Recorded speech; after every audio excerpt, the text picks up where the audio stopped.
the highest road pass in the national park.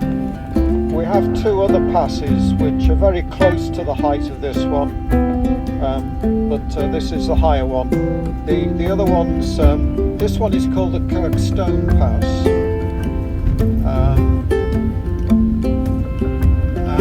and the other two are on one of our other tours. We call it the High Adventure Tour, and it takes you up onto the other two passes. They're not as high, but they are narrow and very windy and very steep hills, and we take people on that tour as well.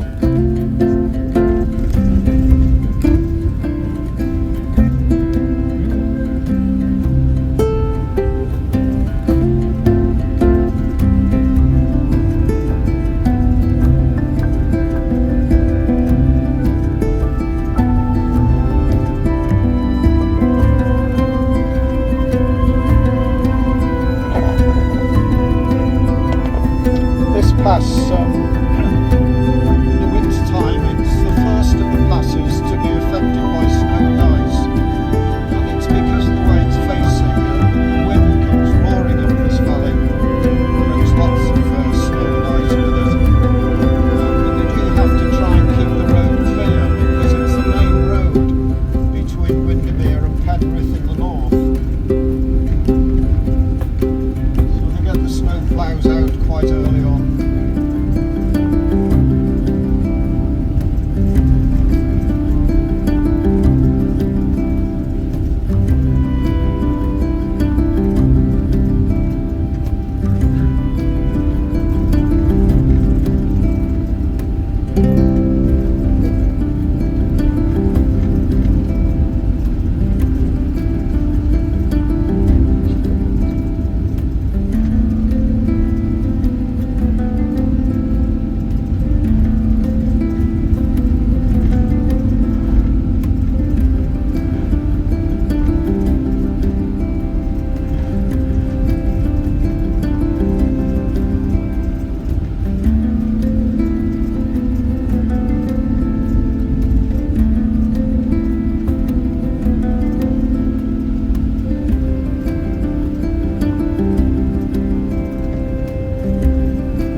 The national park is known as the Lake District.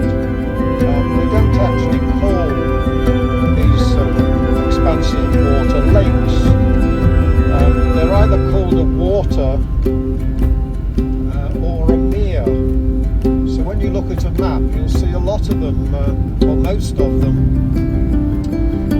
are like this one here. This one is called Brothers Water, and then you have Windermere and Water, but they're not called lakes,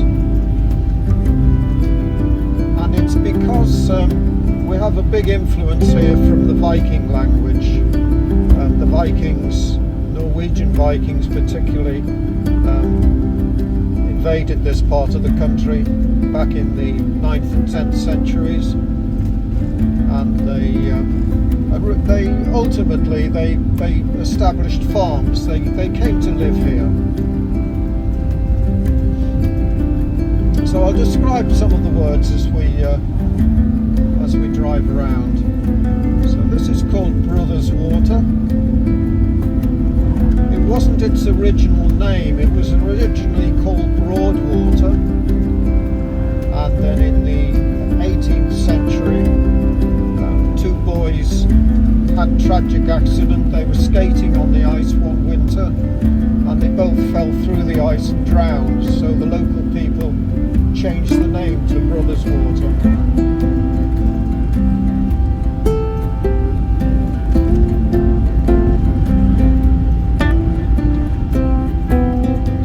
Down in another valley. This one is called Patterdale.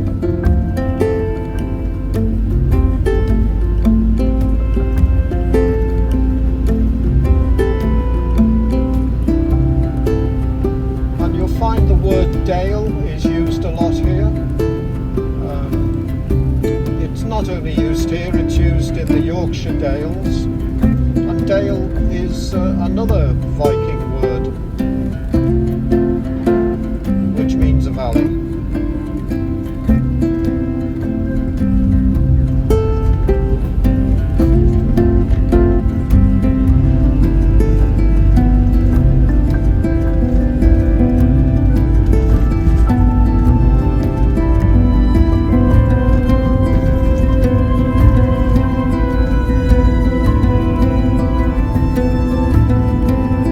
We don't have any very high mountains in this part of the country.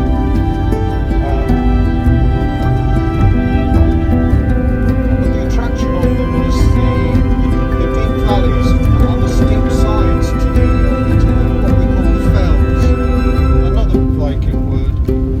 The fell is the side of the mountain. We tend not to call them mountains, they're referred to as fells. We have is 3,250 feet, so it's not compared to the rest of Europe, they're not very high. Even Scotland, the highest is 4,000 odd feet, so even in Scotland they're not that high, although it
Another little village.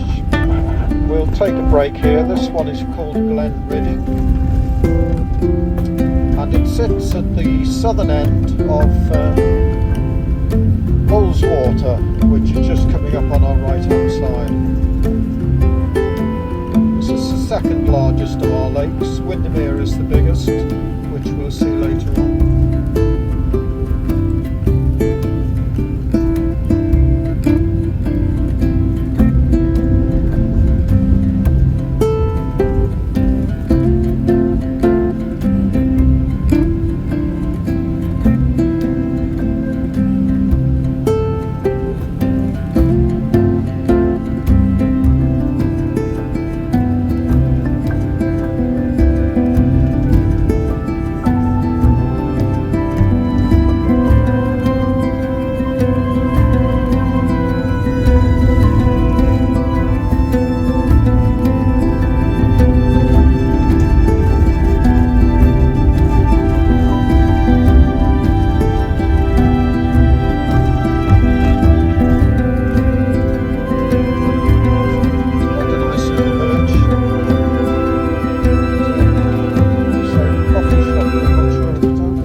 popular lake, this one.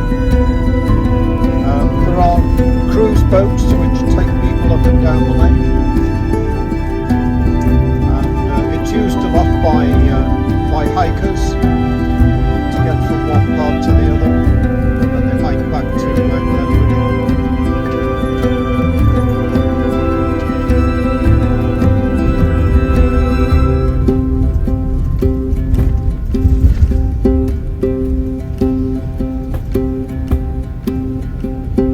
See a lot of canoes. Oh, there's a few on the shore there.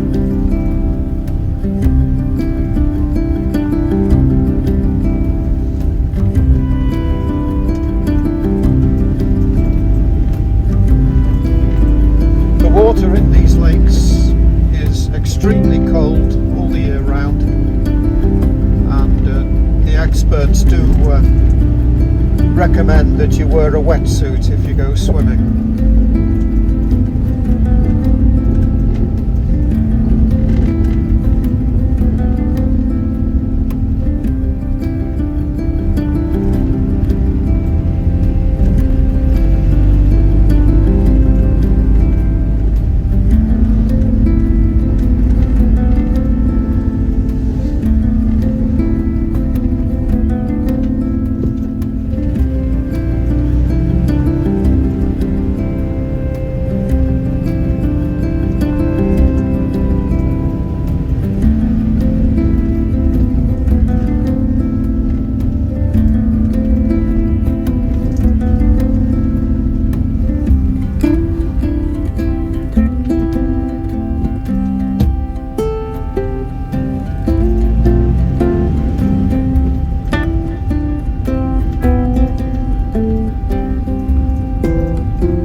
Sheep in the field on the left there. We'll see more and more as we travel around. They're quite unique to this area. Nobody really knows why you only get them here and where they came from. They seem to think that the Vikings brought them in when they settled as farmers, but that's not even definitely known. Farmers around here seem to favour them a lot, and it's mainly because they're very, very hardy sheep. They have a very thick fleece and it's full of lanolin, so they can survive in the colder temperatures over here.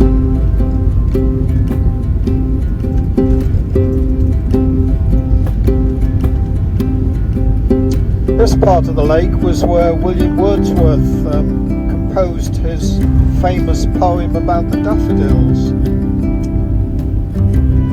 He and Dorothy, his sister, used to hike across the fells here from Grosmere, and they would spend time on the lakeside here.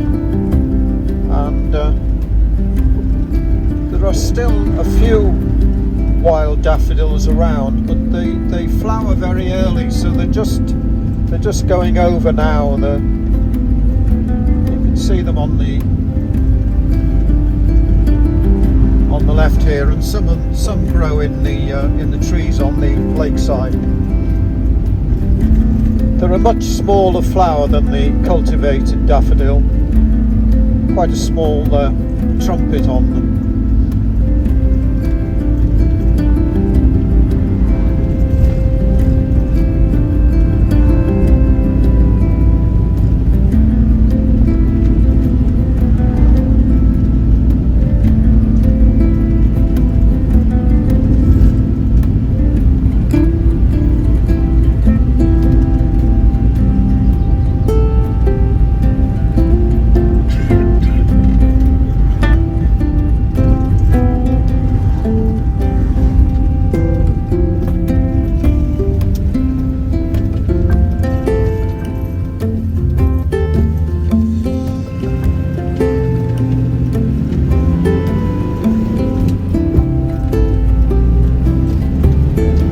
turning away from Wast Water now, and we'll head up into the northern part of the national park.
Over the centuries, this road was known as a drove road.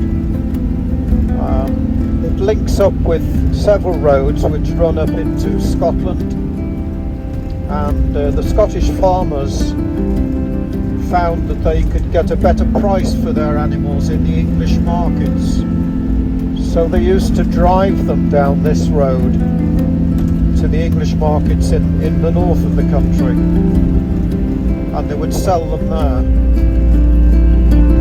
And it wouldn't just be sheep, it wouldn't just be cattle, it would be all types of farm animals, including geese. They would walk them down from Scotland to northern England. It would take them quite a while. But they were professional people, the drovers. They even had a sort of uniform, and they would act on behalf of the farmer. They would drive the sheep or whatever animals they were down to the markets. They would then sell them, get the best price for them, and they'd take the money back to the farmer. And it would take quite a few weeks to complete the transaction.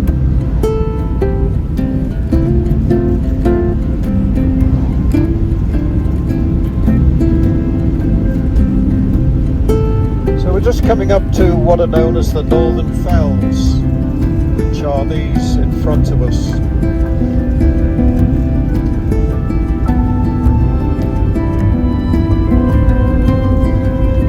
The biggest of them is covered in cloud over to our front left there. It's known as Blen Cathra.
separates the fells.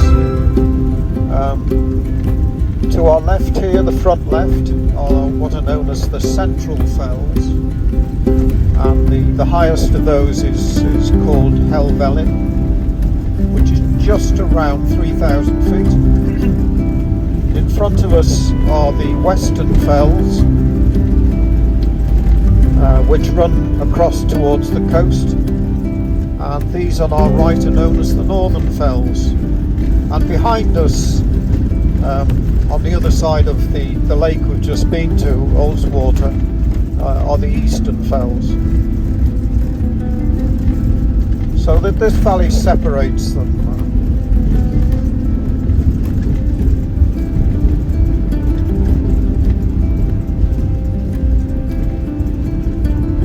They were all collated into a series of books back in the 1960s by a man called Alfred Wainwright, and he wrote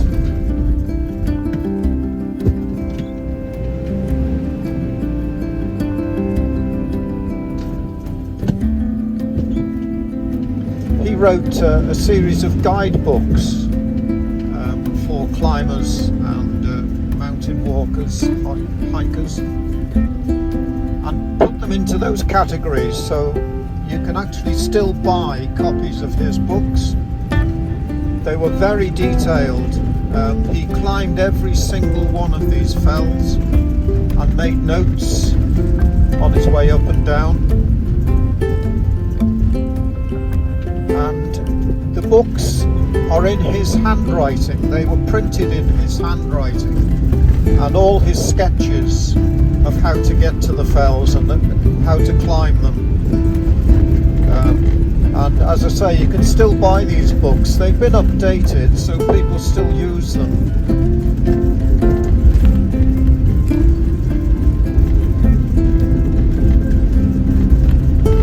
He was a most unusual character, Alfred Wainwright. He spent all his weekends hiking in these fells, but he didn't like people. He didn't like meeting people. And after he became famous from the publication of his books, people used to meet up with him. They would pass him on the fells, and they'd be quite polite, "Hello, Mr. Wainwright," and he would ignore them. He'd just walk past them without saying hello. He liked to be on his own.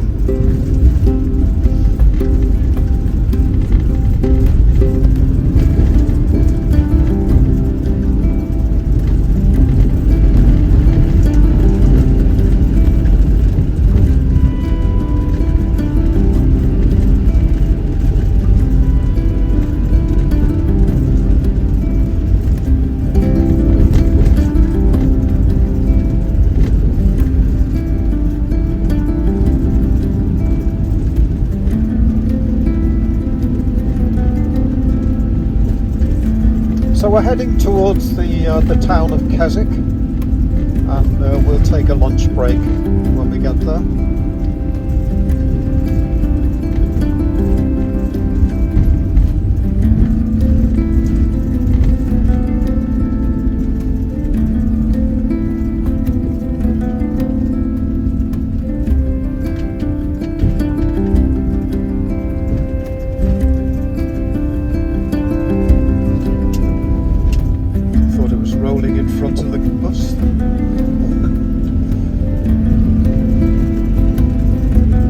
What we'll do is we'll call up and have a look at the Castle Ridge Stone Circle on our way to Keswick.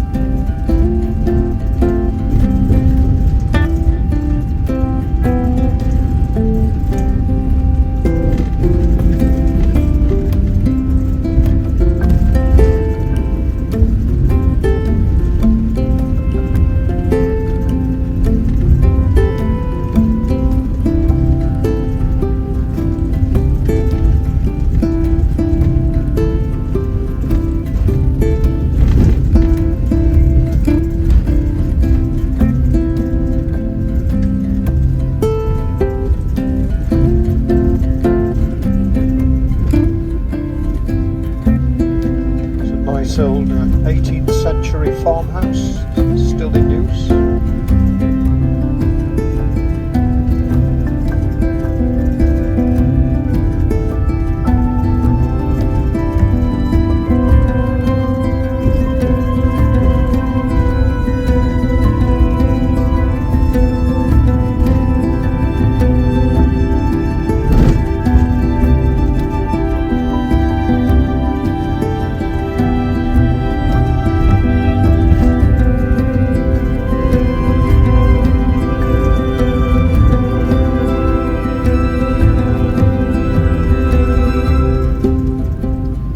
These sheep on our right are Swaledales. You can tell them by the black and white face. They originally came from Swaledale in North Yorkshire, but now they're bred all over these higher fells.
Going to join the main road. It won't be for long, about 10 minutes.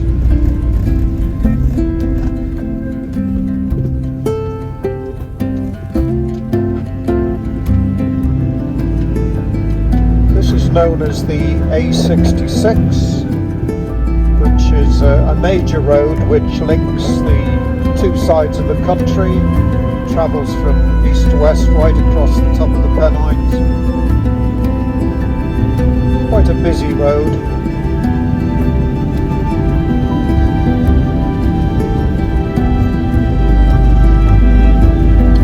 And it's actually built on what was a road built by the Romans back in the 2nd century.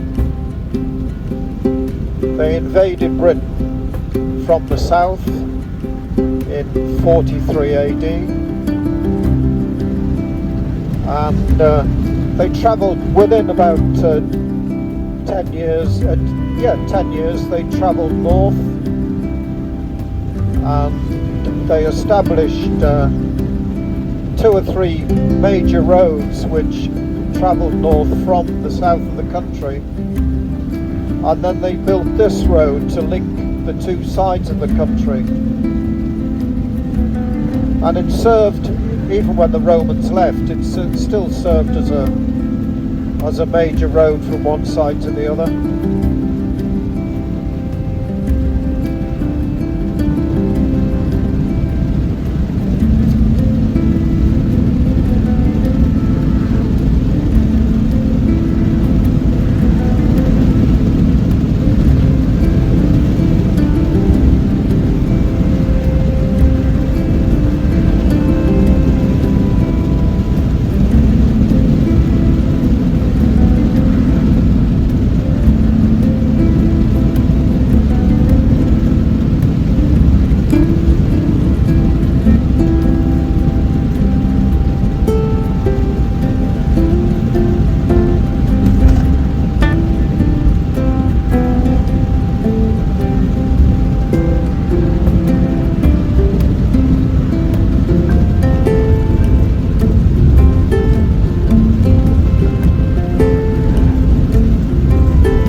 Rig Stone Circle.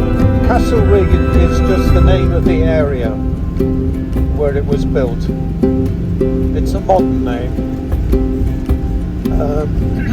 But the Stone Circle, they seem to think, predates Stonehenge. I think it's about 5,500 years old.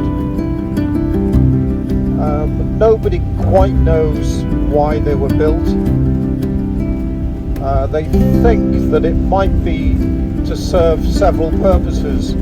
The first one would be to celebrate the different seasons, particularly summer and winter, and particularly the solstice days, summer and winter solstice, because at the winter solstice they would want to celebrate that the days are getting longer.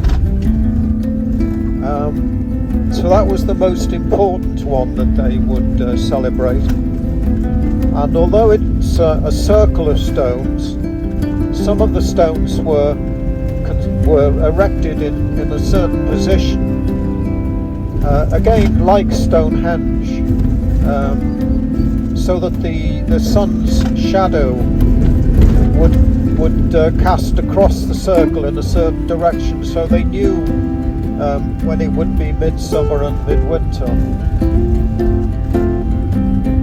But it's quite likely it might have been used as a marketplace, because the tribes lived all over these fells, and they would probably like to get together every now and then. They may have had a religious purpose of some sort, because in those days they worshipped the elements, so worshipping the sun and the rain and water. So it's possible they were used for several purposes, really. This is the best preserved of them. There's quite a number of them around these fells. A lot of them, the stones have been removed. Farmers found it quite convenient over the centuries to use the stones as part of their farmhouse. But this one is quite well preserved. Most of the stones are still there, and it's now looked after by our National Trust. And because it's National Trust, they make it accessible to the general public.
The nice thing about the stone circle is that from the centre of it you get a 360-degree view of the fells around us.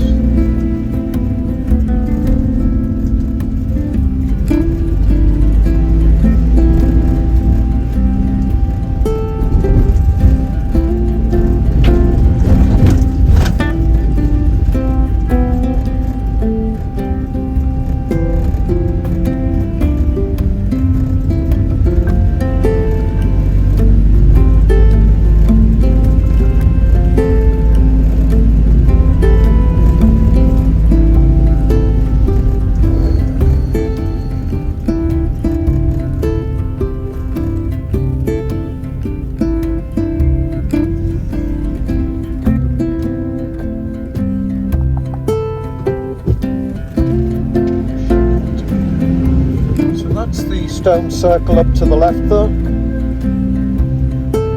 and it's accessible through these small gates. There's 2 or 3 small gates here.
on the sign there the name of the town we're heading for, Keswick. It's actually two words in one there. Kes, K-E-S, is an old word, a very old English word for cheese. And wick, again, is a very old English word for farmhouse. So it would have originally been the place of the cheese farmhouse. But over the years it's developed into a market town. They still have a market here in the marketplace, outdoor market, on the Thursday and the Saturday. So it should be there today. It's a very good market. They have lots of things for sale, lots of local produce and local craft work.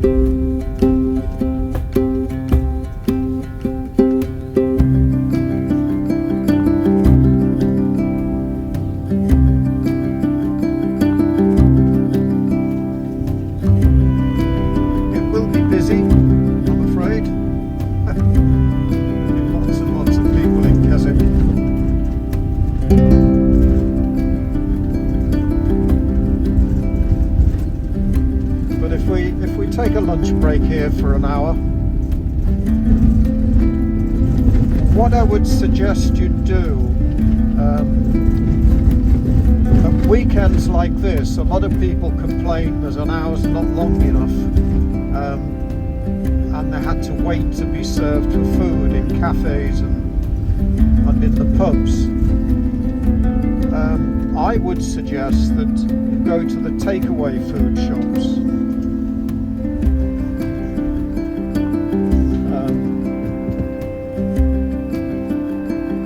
Two shops in the town centre that, of all things, sell Cornish pasties. I don't know whether they're made in Cornwall, but they're very nice. There's also a fish and chip shop. But you can take a chance on the pubs and the cafes, but I think they'll all be rather busy.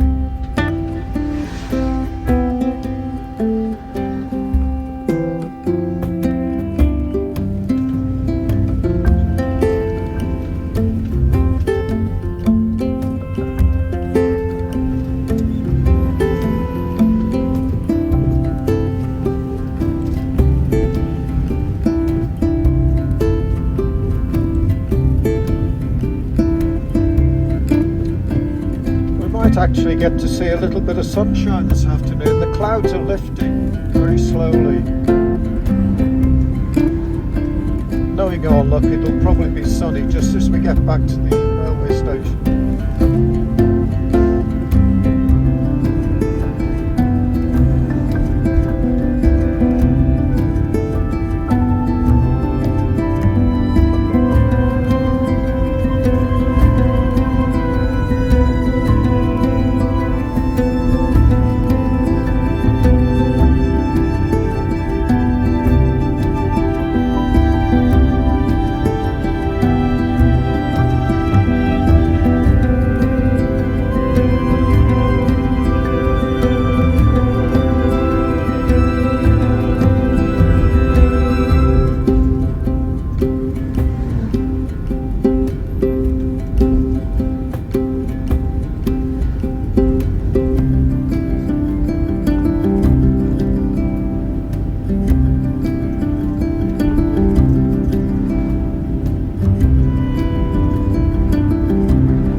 back.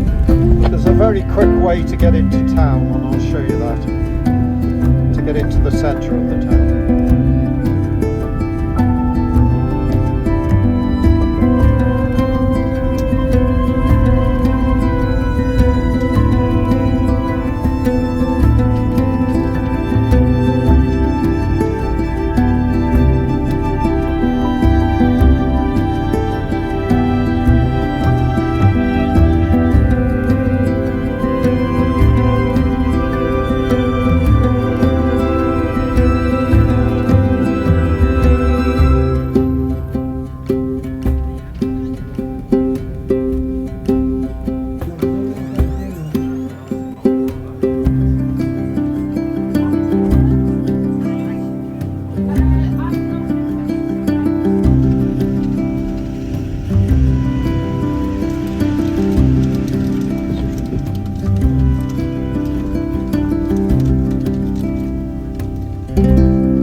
Journey now. We'll travel down this valley, which is called Borrowdale.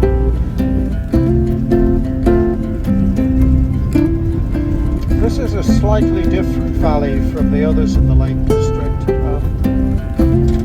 and it's mainly because of the rock here.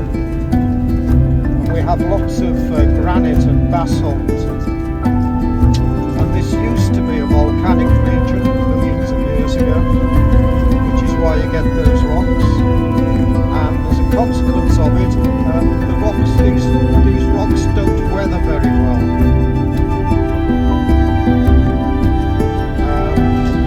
which is why you get these steep sides to the valley.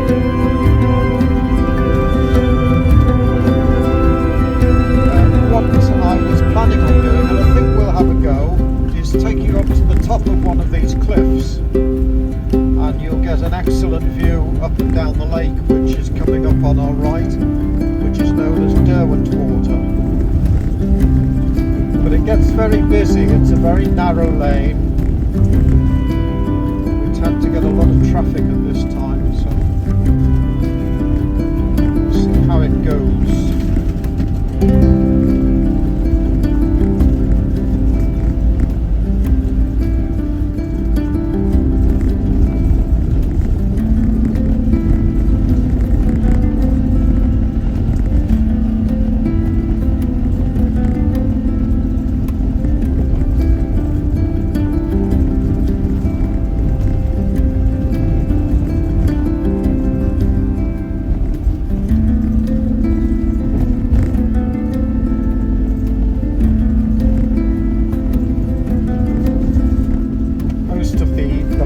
Particularly the woodland in this valley is owned by our National Trust, which is a national charity which depends on donations. It's very large now, very big organisation, and they own lots of land and old buildings around the country. And the nice thing is they allow access by the public to all of the buildings and all of these woodlands. So this is Derwent Water on our right. Another popular lake. They have a cruise boat, smallish cruise boats that take people around the lake.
this little old bridge we call a pack horse bridge.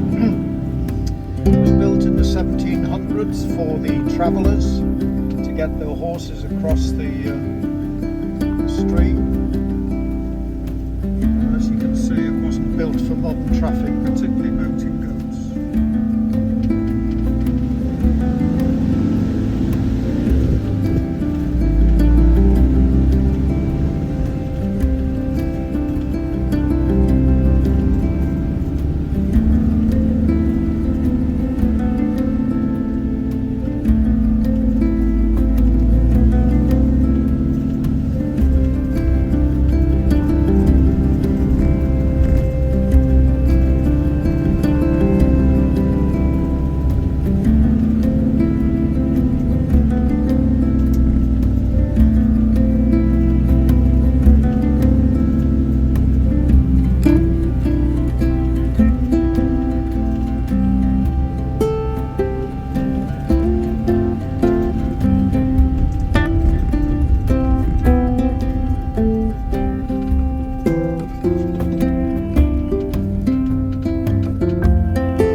on our right there is at the viewpoint. It's called Surprise View. And you'll get some excellent views up and down the lake today.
down to the lakeside.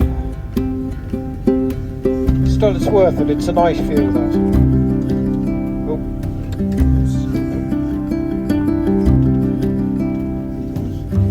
Door is open, yeah. Okay, yeah, that's fine.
one of the ferry boats. Just over to the right, it takes people to various places around the lake. It's very handy. I mean, it's useful to the local people because they can get the ferry boat into Keswick, but it's also useful to hikers because you can either get the ferry boat out further down the lake and then walk back to Keswick, or the other way round. So it's quite a useful boat, though.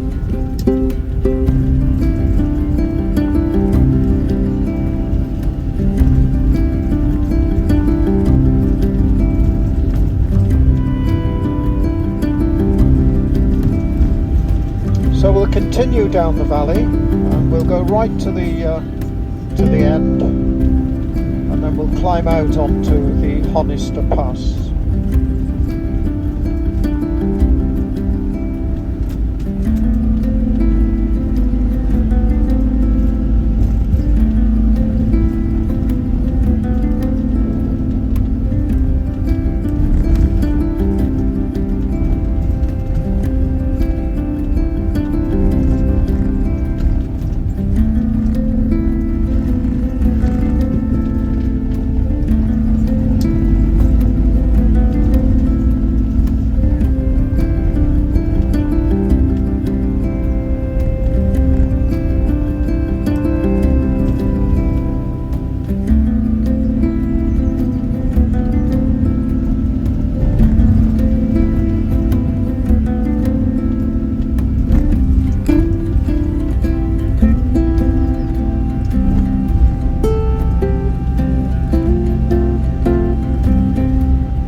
Of the lake now. We'll follow the river further down the valley. All this land on the right hand side here is very flat, and it serves as the floodplain to the lake, and after a lot of rain this is covered in water. In fact, this end of the valley is supposed to be the wettest part of Britain.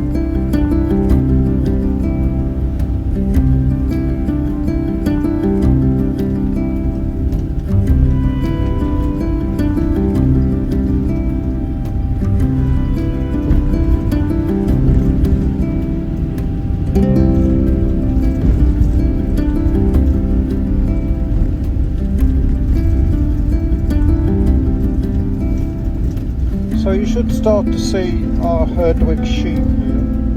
There's several on the right. As I said before, the Herdwick is quite unique to the Lake District. It's the only sheep in Britain which changes colour as it gets older. So the lambs, when they're born, and they're usually born around this time into May time, late April into May, and when they're born they're completely black. They're tiny black lambs, and as they get older, about a 1 year old, they develop a dark brown fleece and a white face or a white head, and then as they get older still, a bit like me, they go grey. So it's like a dark partly grey and partly white, but they do change colour.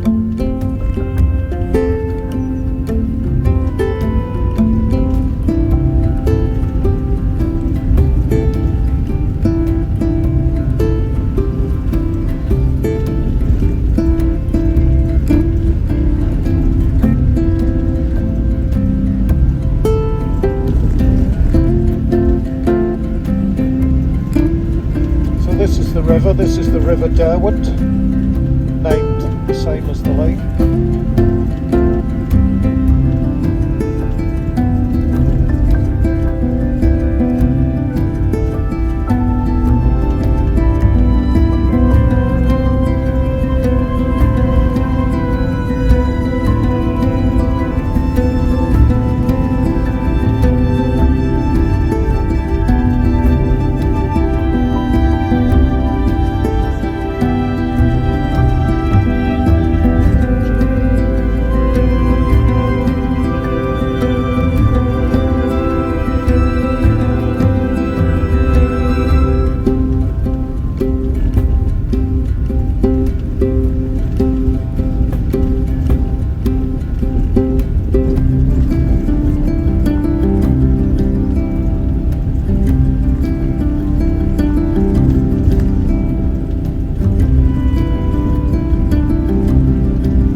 farming village of Roththwaite.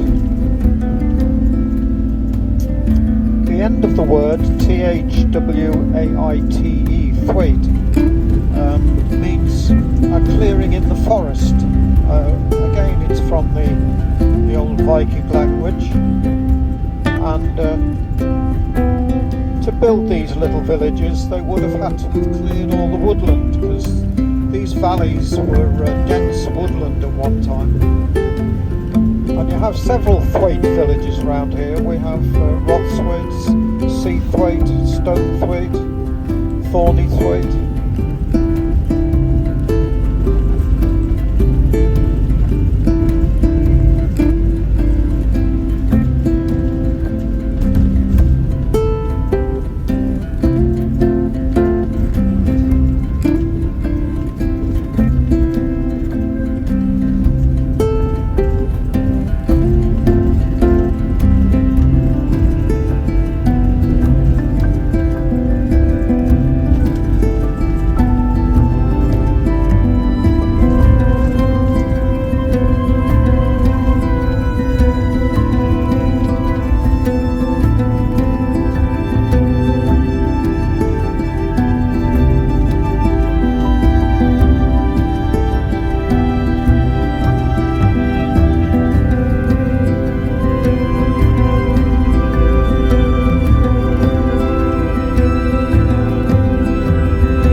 At the end of the valley, we're going to climb out onto the Honister Pass.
So up until about 100 years ago, there was a very big industry in the Lake District, and that was slate mining and slate quarrying. There was a great demand for it in those days because most houses and buildings had slate roofs. It's a bit different now. So most of the mines and the quarries have closed down over the years. There's one here right on the top of the pass, which has managed to survive, and it's because they quarry a particular coloured slate here. It's called Westmoreland green slate, and it is actually a green colour, and it's used a lot in ornamental building.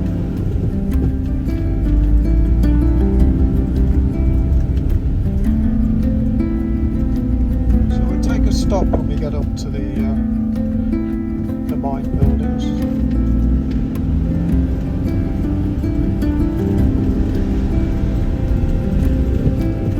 They've also diversified quite a bit. They've become very visitor friendly. They take people down into the old mine, which is now closed off for quarrying and mining, but they now take the public down. And they've also developed a via ferrata, which is a high-level climbing route, which is very, very popular.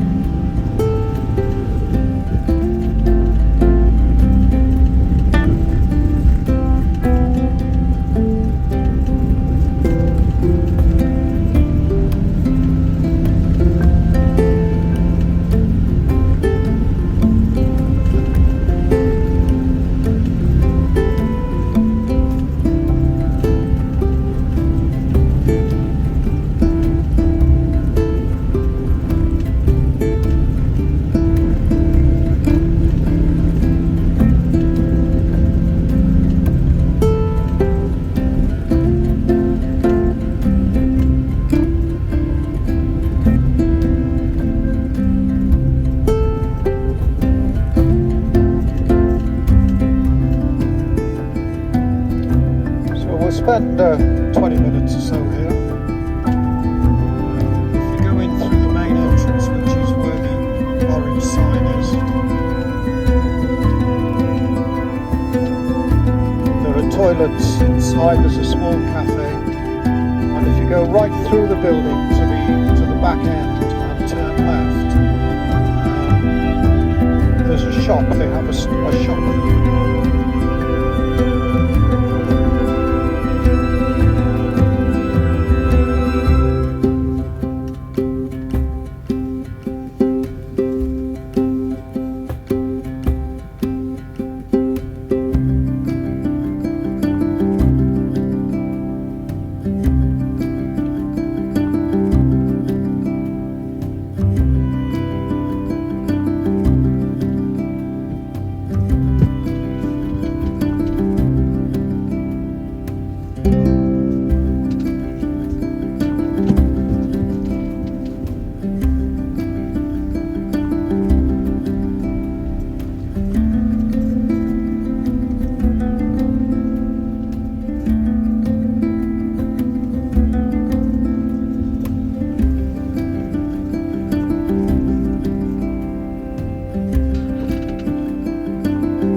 yeah,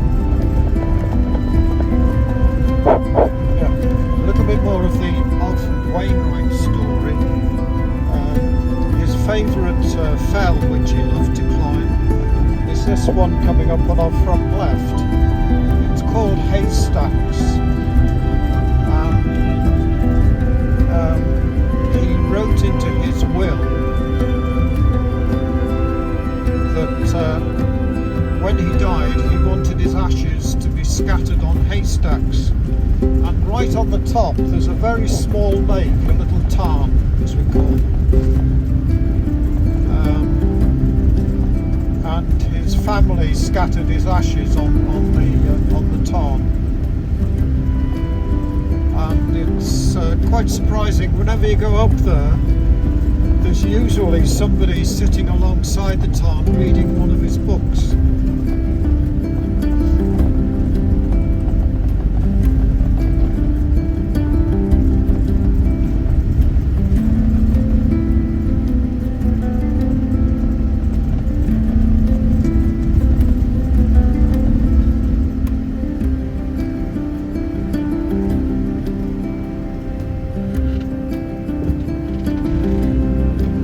We're down in another valley now. This one is known as the Buttermere Valley,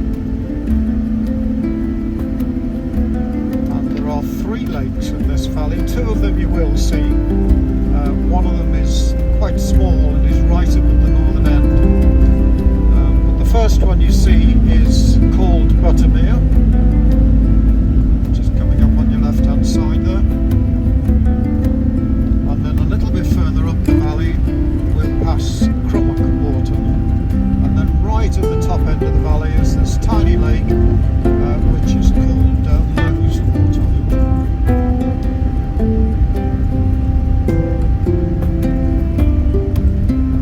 This is my favourite lake of the whole of the national park. I really don't know why.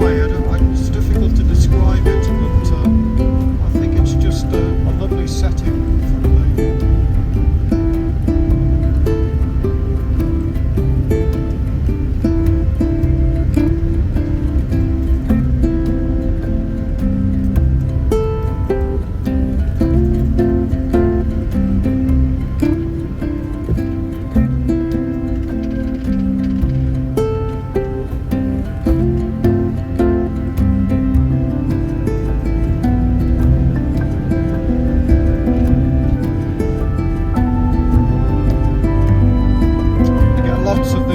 Yellow flowering shrub here. It's called gorse. It has very spiky leaves, beautiful yellow colour, and in the summertime it has a lovely smell. It smells like coconut, but unfortunately it spreads everywhere. The farmers don't like it, so they tend to tear it up. It's quite picturesque at this time of year. It flowers twice a year. You get not as much flowering as you get in the summer, but in the winter time, the early winter time, you get more flowers on it.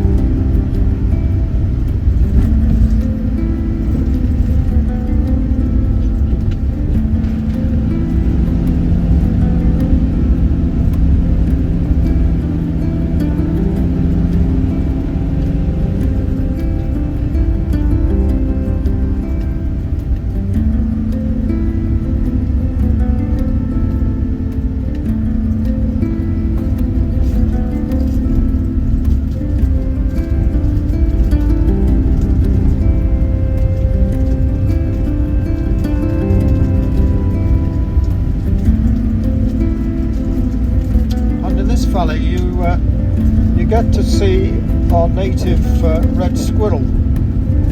There's not many of them around in Britain nowadays, unfortunately.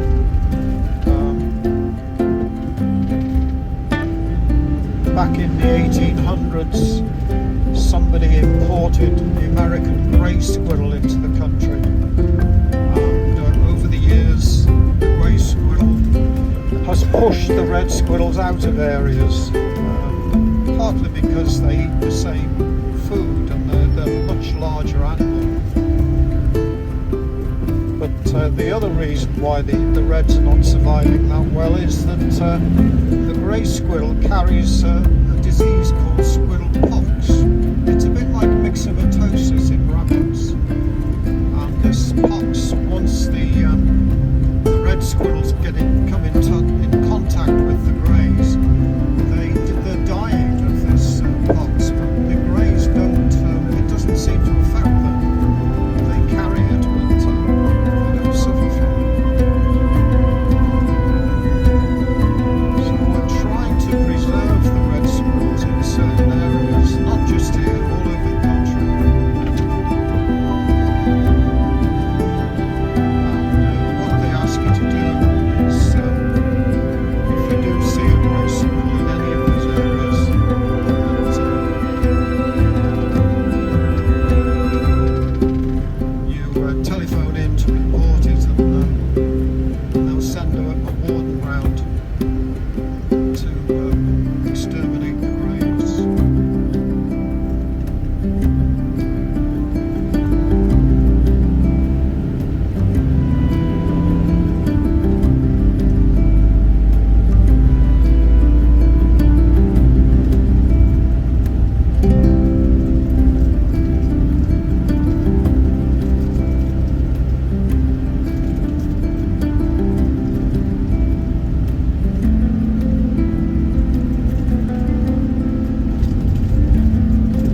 take us down back to Keswick. We'll travel past Keswick and down to Grosvenor.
middle of what's known as the Whinlatter Forest Park, which is just ahead of us. It's an artificial forest. It was planted around the 1920s when Britain was quite short of timber. But now we have lots of timber, and we don't use timber as much as we used to. They tend to thin out these trees.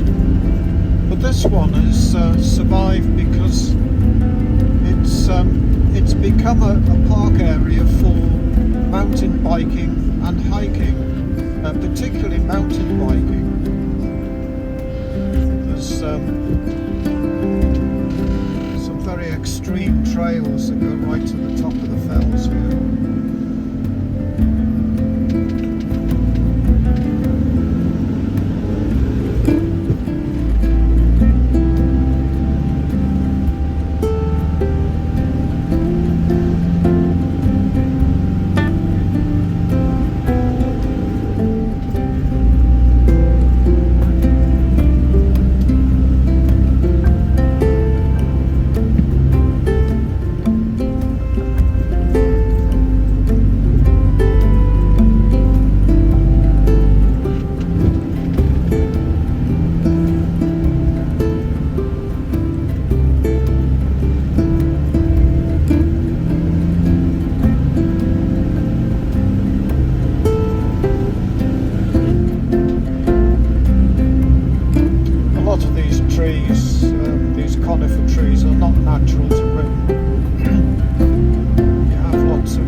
sides still have plenty of heather on them.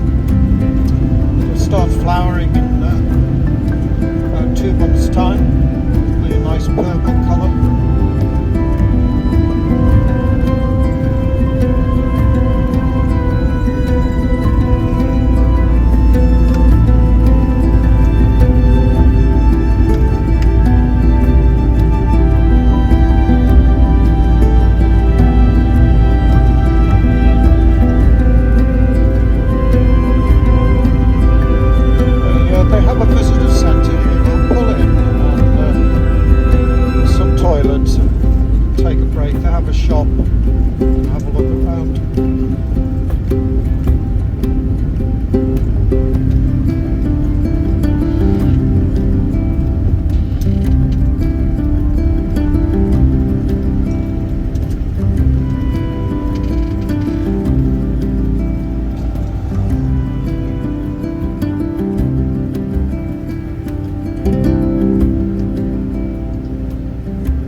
these what's known as a go ape, which is this high level.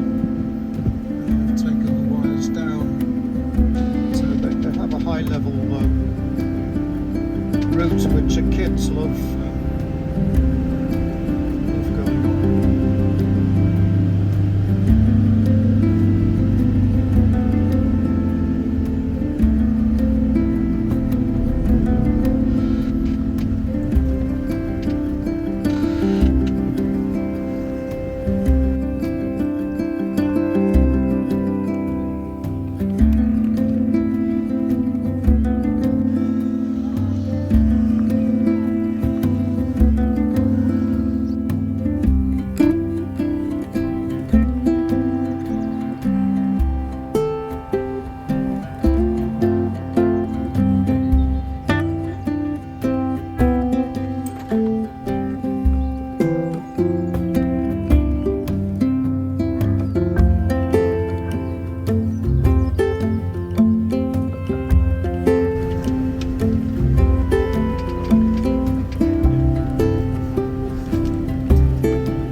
next few years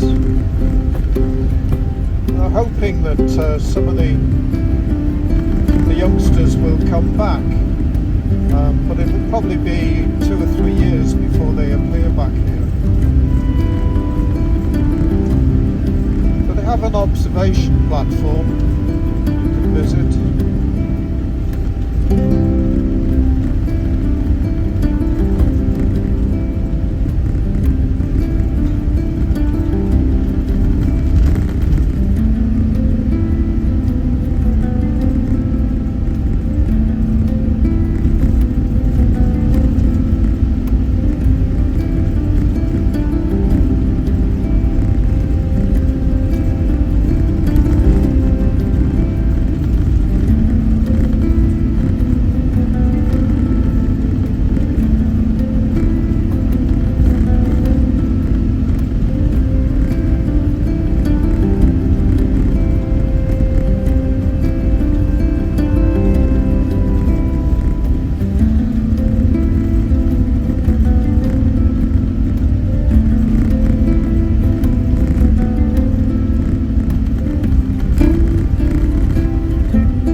water pencils, but not in the way they used to.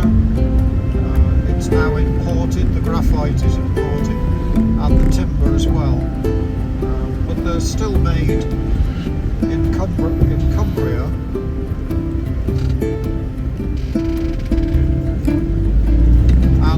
And you find them in odd shops. They're basically all different types of shades and colours, and it's mainly for artists or autistic people. It used to be a big business at one time.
this lake on our right is not a true lake.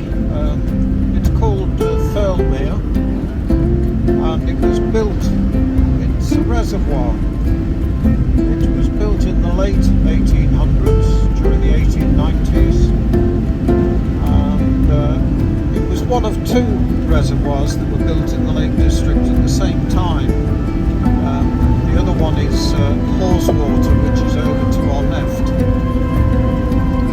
And they were built by the Manchester Water Company to provide fresh water for principally the city of Manchester.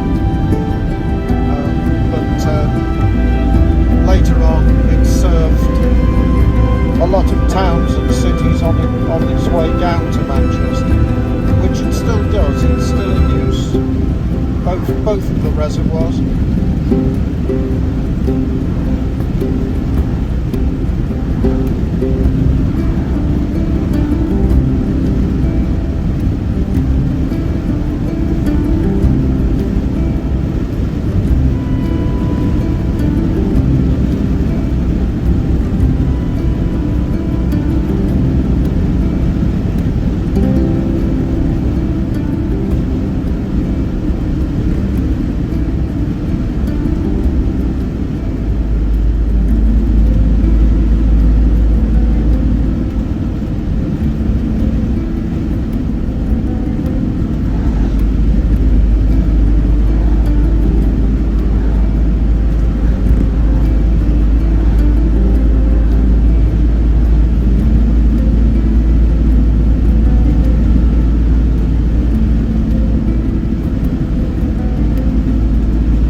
About 20 years ago it was very difficult to see the reservoir from this road.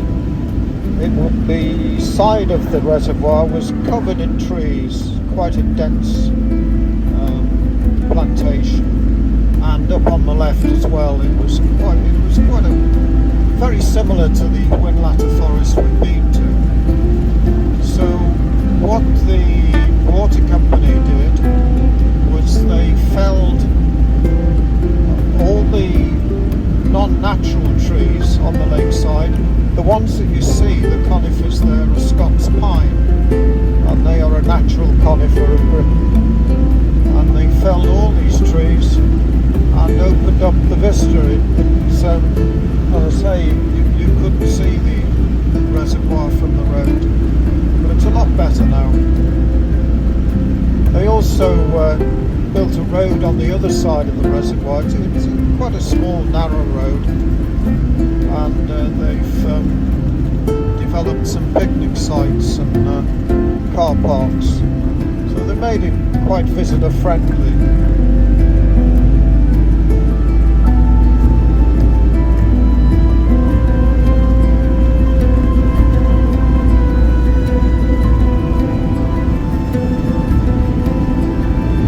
Going to climb the last pass of the day. This one is quite a low pass between these two fells. It goes over the shoulder between them. And it's called Dunmail Raise. Raise just meaning that the road goes higher than it does in the valley. But Dunmail, or Dunmore, was an ancient king of this area. There was a kingdom here called Strathclyde back in the 9th, 10th centuries, and Strathclyde covered the whole of, or most of the west of Scotland, all the way down into what is now Cumbria, this part of the country. And the king at the time was Dunmore. He was a Brythonic king. He was a true Briton, one of the old tribes of Britain. He didn't get on very well with the Saxon king of England, nor the Scottish king. So the Scots and English decided to join together and get rid of this area. King Dunmore anyway. So they had a battle somewhere near the top of this pass. King Dunmore was killed during the battle, and he was buried right at the top here. If you look over to your right now where the road splits, you see a pile of stones. There we are, just there on the right, and that's said to mark King Dunmore's grave.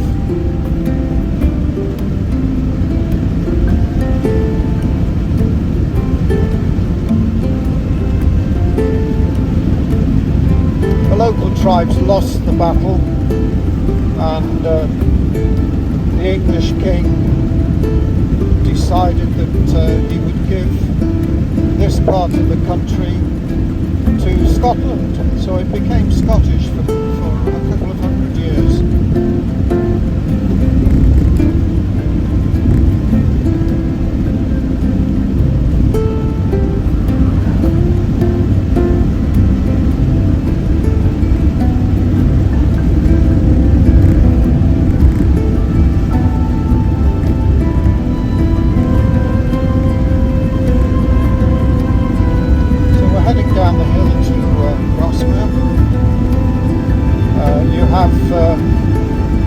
The village is called Grasmere, but the lake is also called Grasmere.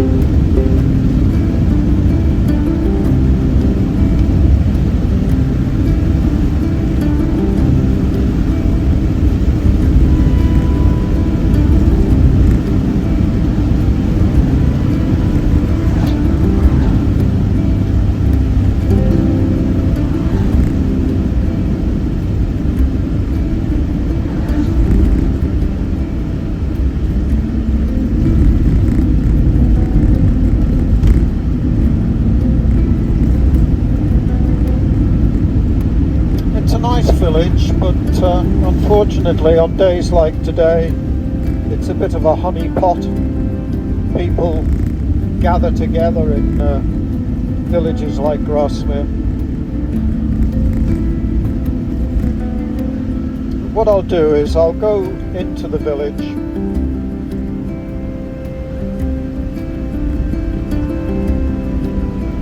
and we'll see what things are like outside the gingerbread shop. They manufacture here a particular type of gingerbread. The recipe dates back to a lady called Sarah Nelson, who was a cook in the village, and she developed this recipe of hers, and she called it a gingerbread. It's a bit unusual actually. It's not like other gingerbreads. It certainly has a very gingery smell to it and taste. And you can only buy it in the village here. It's not sold anywhere else except online. You can order it online from the gingerbread shop. But there's only this one place where she used to make it. The little building was where she used to make it. It was originally the village school, or quite a small schoolhouse, and she lived there as well.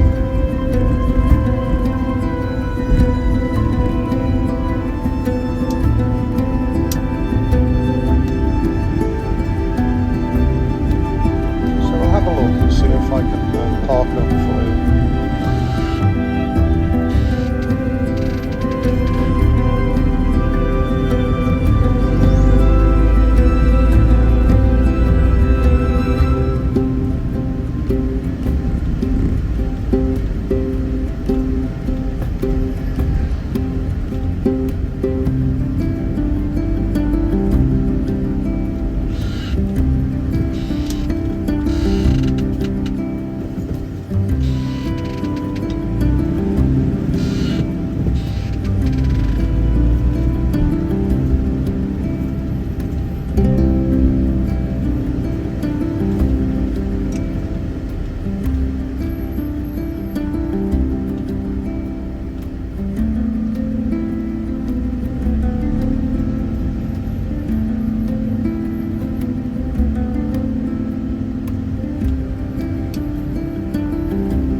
quite a queue.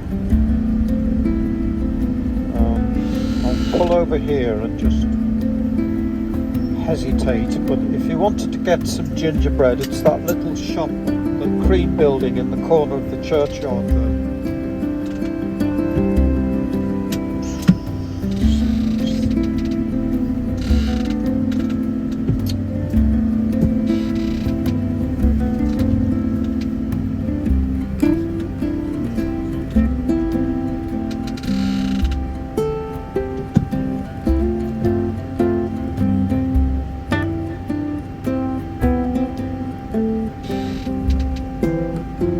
Unfortunately, I wouldn't think it's worthwhile. Actually, there's never anywhere to park around here. Plus, it looks quite a long queue. It goes right into the garden. As I say, you can order it online. It's called the Grasmere Gingerbread Shop.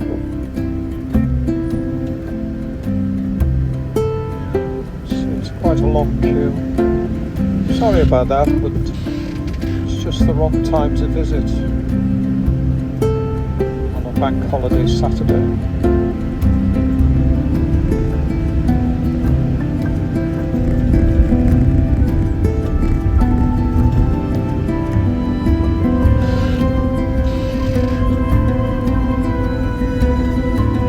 The other thing that Grasmere is famous for is William Wordsworth.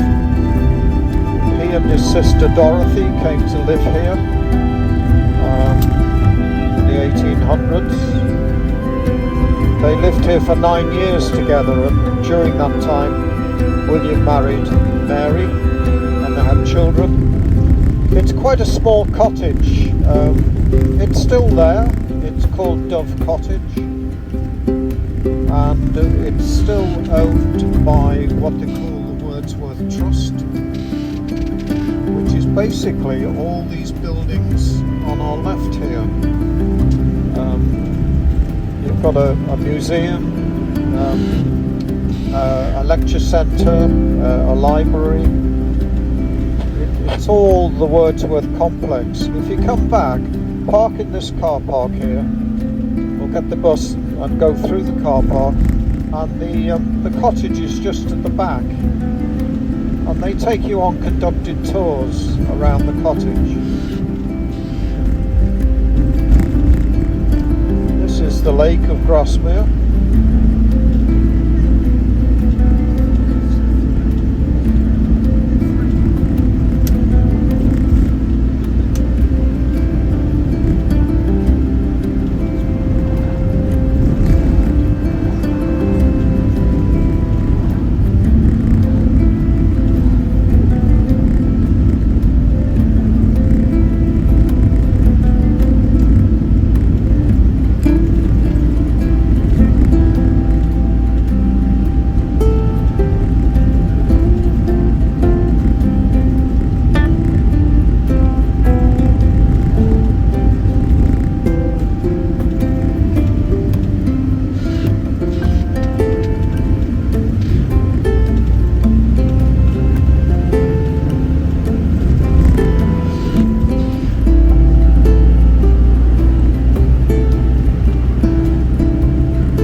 lake on our right is called Rydal Water, R-Y-D-A-L, and Rydal just means the valley where rye was grown.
Just adding to the Wordsworth story, when they found that Dove Cottage was too small for them, they moved down the valley here and they came to live in Rydal.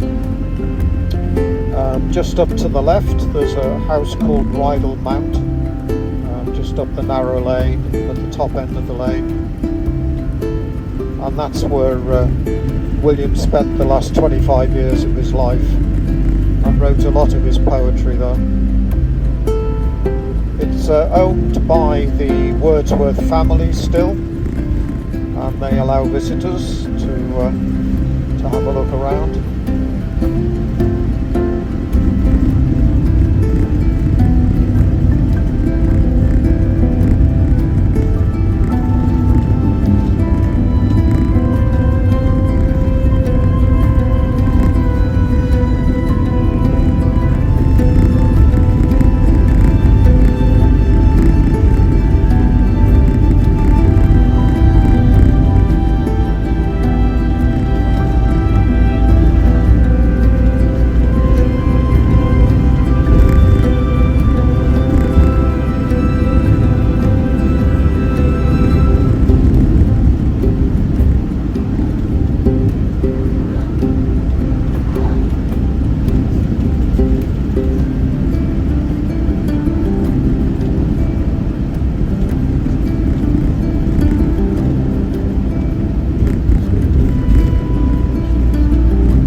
This is the village of Ambleside we're just passing through.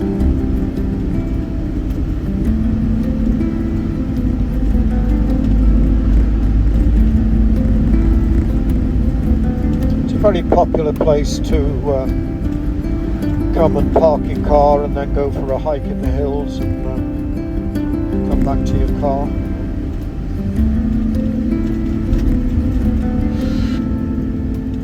Also gets a bit congested with traffic.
larger buildings on the right here are residential rooms for students for the College of the University of Cumbria. Part of the university buildings are up on the left-hand side, further up the hillside. And it's mainly teacher training that they do here.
Little house on the right hand side, it's a funny little building.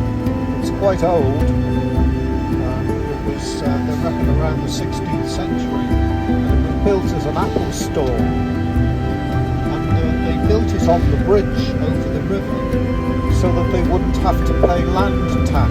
Now how true that is I don't know, but over the years it's served several purposes.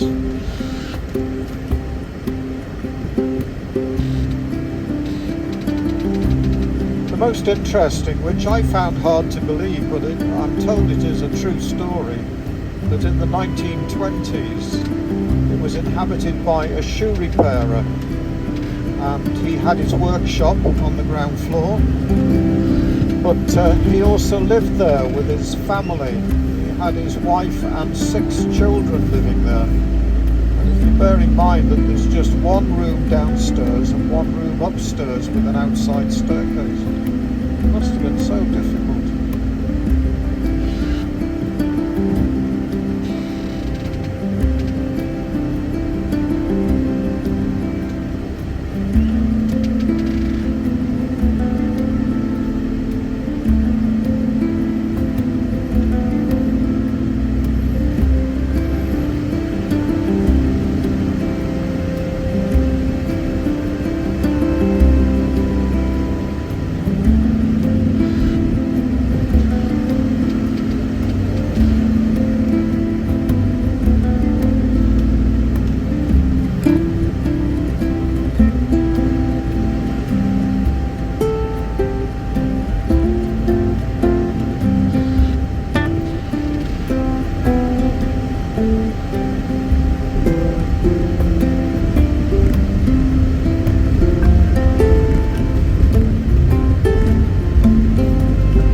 This lake coming up on our right hand side is Windermere, which is the largest of our lakes. It's not the widest. It's what they call a ribbon lake. It was built, it was formed towards the end of the last ice age, which they reckon was about 10 or 11,000 years ago. And the glacier would have pushed its way down the valley, creating the valley itself.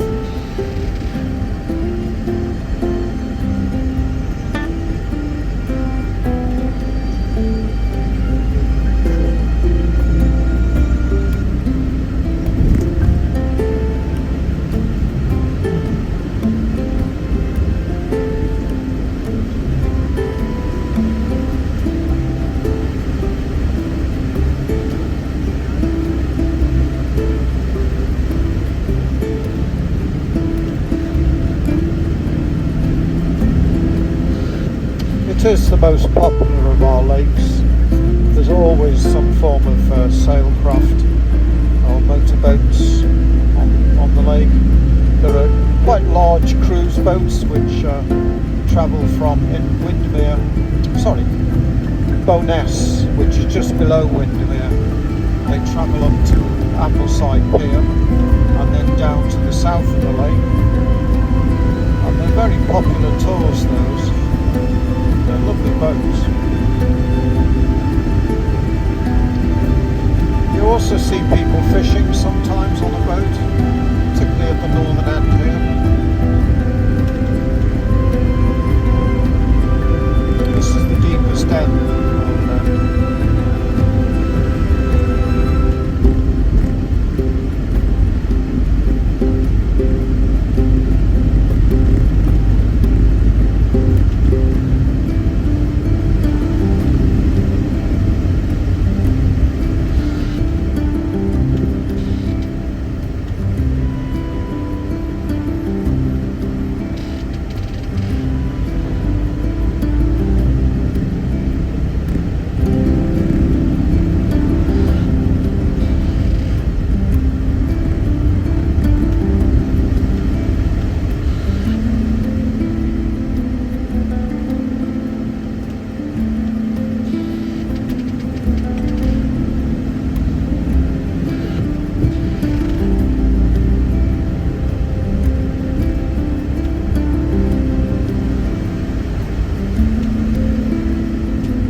stay on this road and we'll go past Windermere, and I'll take you down to Kendal and Oxenholme Station.